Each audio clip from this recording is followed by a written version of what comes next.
গাজা শফিউল্লাহকে গুলি করার প্রতিবাদে আজকের এই বিক্ষোভ সমাবেশের চট্টগ্রাম দক্ষিণ জেলা, আনোয়ারা উপজেলা ও সর্বস্তরের নেতা ও কর্মী এবং জনসাধারণ সবাইকে আমি আমার ব্যক্তিগত পক্ষ থেকে এবং চট্টগ্রাম দক্ষিণ জেলা বিএনপির সদস্য সচিব, জননেতা, জননন্দিত নেতা আপনাদের সকলের নয়নমণি জনাব নাহিদ হালাল ভাইয়ের পক্ষ থেকে আন্তরিক শুভেচ্ছা ও অভিনন্দন জানাচ্ছি।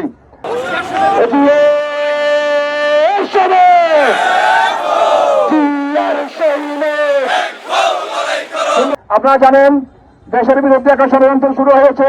এই ষড়যন্ত্র আজ নতুন নয়, বিএনপির প্রতিষ্ঠা থেকে অদ্যাবধি এই ষড়যন্ত্র চলতেছে এবং এই ষড়যন্ত্রের বিরুদ্ধে আমাদেরকে রুখে দাঁড়াতে হবে। অত্যাধিক